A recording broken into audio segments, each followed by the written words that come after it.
Hello అందరికీ, welcome to Madhu graceful bytes. ఈరోజు మన ఛానల్లో మీకోసం ఒక మంచి స్నాక్ ఐటెంతో వచ్చేసాను. ఈ స్నాక్ ఐటెం మనం జస్ట్ 5 మినిట్స్లోనే పిల్లలకు ఈవినింగ్ టైంలో ఈజీగా ప్రిపేర్ చేసుకోవచ్చు. ఇవి క్రంచీగా చాలా టేస్టీగా ఉంటుంది. ఇది మనకి టీలోకి కూడా చాలా బాగుంటుంది. మనకి మెయిన్గా టీ టైంలో ఇలాంటి స్నాక్ ఐటమ్స్ ఉంటే మనకి చాలా ఎంజాయ్ చేస్తాం కదా. ఇలాంటి సమ్మర్ వెకేషన్ పిల్లల కోసం ఇలాంటి స్నాక్ ఐటమ్ అయితే తప్పకుండా మనము ఇంట్లో ట్రై చేయాల్సిందే. ఇది చాలా తక్కువ ఇంగ్రీడియంట్స్ తోటి ఈజీగా ప్రిపేర్ చేసుకోవచ్చు. ఇక్కడ నేను కంప్లీట్ ప్రాసెస్ చూపిస్తున్నాను, వీడియో కంప్లీట్గా చూసేయండి. ముందుగా ఇక్కడ నేను 1.5 కప్ వరకు మైదా పిండిని తీసుకున్నాను. దీంట్లోకి నేను 1 టీ స్పూన్ దాకా బటర్ని యాడ్ చేస్తున్నాను. బటర్ వేయడం వలన మనకు క్రంచీనెస్ అనేది చాలా బాగుంటుంది. ఇలా బటర్ని వేసుకున్న తర్వాత ఇప్పుడు దీంట్లోకి మనము కొద్దిగా జీలకర్రని వేసుకోవాలి. అలాగే కొద్దిగా రుచికి సరిపడంత ఉప్పుని యాడ్ చేసుకోవాలి. అలాగే కొద్దిగా ఓమాని కూడా వేసుకోవాలి. ఇలా వీటిని వేయడం వలన ఈ స్నాక్ అనేది టేస్టీగా చాలా బాగుంటుంది. ఇప్పుడు మనము బటర్ మెల్ట్ అయ్యే వరకు ఇలా రబ్ చేస్తూ మిక్స్ చేసుకోవాలి. తర్వాత దీంట్లోకి మనము కొద్దిగా కారంని యాడ్ చేసుకోవాలి. కారం వేసుకున్న తర్వాత మనం కొద్దిగా వాటర్ని వేస్తూ ఈ పిండిని మిక్స్ చేసుకోవాలి. ఇది మనకి ఎక్కువగా పల్చగా కూడా మిక్స్ చేసుకోవద్దు. మనం చపాతీ పిండి ఏ విధంగా అయితే మిక్స్ చేస్తామో సేమ్ అదే విధంగా కొద్దిగా వాటర్ని వేస్తూ ఈ విధంగా మిక్స్ చేసుకోవాలి.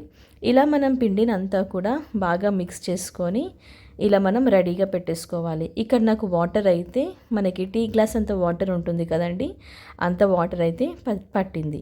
ఇక్కడ మీరు తీసుకుంటున్న క్వాంటిటీని బట్టి వాటర్ని చూసుకోవాలి. ఇలా మనం పిండిని రెడీ చేసుకున్న తర్వాత ఇప్పుడు మనం కొద్దిగా పొడి పిండిని వేసుకొని మనం చపాతీ ఏ విధంగా అయితే చేస్తామో అదే విధంగా ఇదంతా కూడా స్ప్రెడ్ చేసుకోవాలి. ఎక్కువ మందంగా కూడా చేసుకోవద్దు, కొంచెం పల్చగానే మనం దీన్ని చేసుకోవాలి. ఈ విధంగా మనం ఇలా మొత్తం కూడా ఈక్వల్గా స్ప్రెడ్ చేసుకోవాలి. ఈ విధంగా స్ప్రెడ్ చేసుకున్న తర్వాత ఇక్కడ వీడియోలో చూపిస్తున్నాను కదా, ఇంత చేస్తే సరిపోతుంది.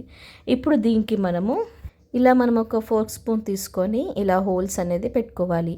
ఇలా హోల్స్ పెట్టుకోవడం వల్ల ఏంటంటే మనకి ఈ స్నాక్ ఐటెం చేసేటప్పుడు ఆ రిబ్బన్స్ అనేది పొంగకుండా మనకి క్రిస్పీగా వస్తుంది. ఇలా మనం ఈ విధంగా అంతా కూడా హోల్స్ని ప్రిపేర్ చేసుకున్న తర్వాత ఇలా మనం నైఫ్ తీసుకొని ఇలా రిబ్బన్స్ లాగా కట్ చేసుకోవాలి. ఈ విధంగా రిబ్బన్స్ లాగా కట్ చేసుకొని మీకు ఎంత సైజు కావాలి అంటే అంత సైజులో కట్ చేసుకోవాలి. ఇక్కడ నేనైతే పొడవులా కట్ చేసుకుంటున్నాను. ఈ విధంగా కట్ చేసుకొని వీటిని మనము ఇప్పుడు వేడివేడి ఆయిల్లో వేసేసుకోవాలి. హై ఫ్లేమ్లో పెట్టుకోవద్దు, మీడియం ఫ్లేమ్ పెట్టుకొని వీటిని మనము వేయించుకోవాలి. మంచి గోల్డెన్ కలర్ వచ్చేంత వరకు వీటిని మనము ఫ్రై చేసుకోవాలి.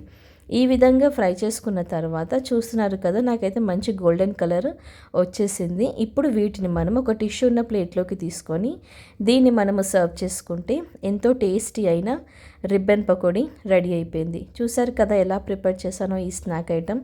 ఇవి చాలా బాగుంటుంది. అలాగే ఇది చాలా తక్కువ టైంలో కూడా మనము ఈజీగా ప్రిపేర్ చేసుకోవచ్చు. చూసారు కదా ఎంత క్రంచీగా వచ్చిందో. ఇది మనకి టీ టైంలో బెస్ట్ స్నాక్ అని చెప్పొచ్చు. మరి ఇంకెందుకు లేట్, ఎలా ప్రిపేర్ చేయాలో చూపించాను కదా.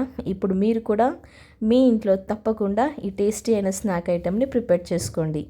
మీరు ట్రై చేశాక మీకు ఎలా కుదిరిందో కూడా మధు గ్రేస్ఫుల్ బైట్స్ ఛానల్లో కామెంట్ చేయడం మాత్రం అస్సలు మర్చిపోకండి.